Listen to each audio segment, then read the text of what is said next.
Welcome to The Explainer. Today, we're unpacking the unbelievable final days of a true American icon, Ulysses S. Grant. We're going to take a dramatic, documentary-style look at one man's desperate race against time. Okay, let's dive into this. Did you know that after serving 2 terms as President of the United States, a guy globally revered as the savior of the Union, he was actually on the brink of total, absolute ruin? I mean, it sounds completely impossible for a historic figure of his massive stature to fall that far, right? But it happened. And the shocking part? He didn't lose his fortune in war. He didn't lose it in the vicious arenas of Washington politics either. But in business, yeah, the exact same arena where men of his era were building these massive empires, that is where Grant found his unexpected undoing. Section 1, the pinnacle of fame, a world tour like no other. To really grasp the magnitude of this fall, you've got to look at his life right after he left the White House in 1877. The scale of his popularity was just unmatched.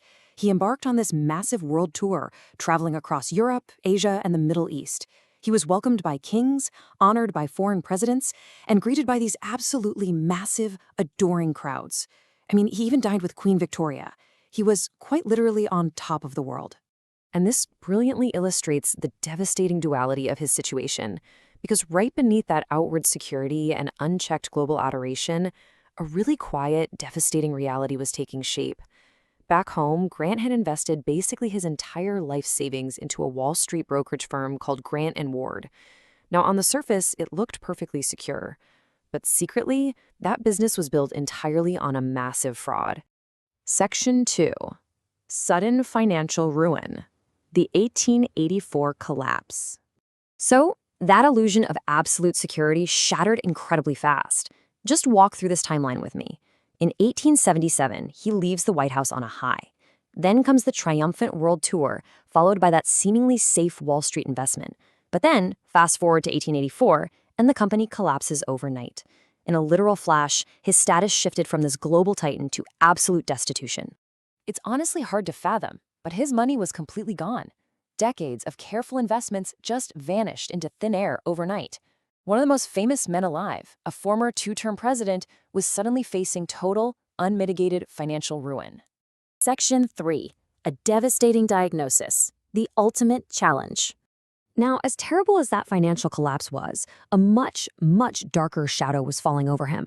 Look at this list of what Grant had already survived. Think about the sheer resilience of this man. He'd survived the brutal, bloody battlefields of the Civil War.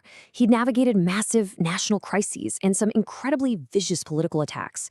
He was a survivor in literally every conceivable sense of the word. But then, doctors found something new: throat cancer. And the incredibly tragic reality was that this illness was growing aggressively worse with each passing month. The great general, the man who had led armies of hundreds of thousands of soldiers, was now fighting a desperately intimate battle.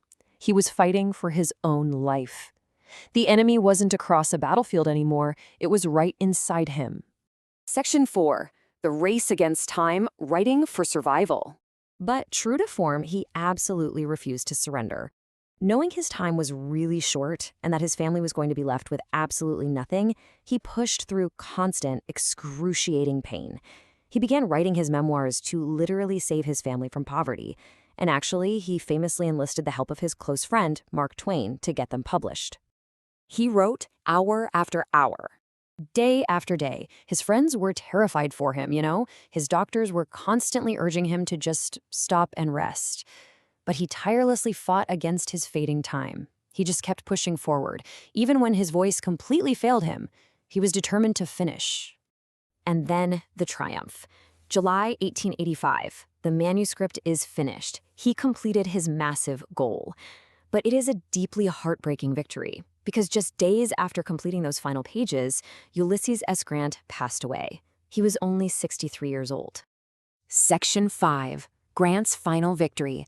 A legacy secured. Now, what's really interesting about this slide is that the heartbreaking loss wasn't the end of the story. Those memoirs didn't just sell, they became an enormous historic success. Millions of Americans were desperate to hear the definitive story of the Civil War straight from the man who won it. And because of his sheer perseverance, the book earned massive financial security for his family. We're talking a staggering sum of around $450,000 back then. So even in death, he successfully protected the people he loved. Because his greatest victory wasn't necessarily on a battlefield. It was his determination to keep moving forward when everything seemed lost. He truly won his final battle against time itself. So, what does this all mean for us today, and what exactly happened after he passed? How did America honor its fallen hero, a man who gave literally everything he had right up until his last breath? Well, that involves one of the largest funeral processions the nation had ever seen, and a towering monument that still stands today. But that is a story for our next explainer.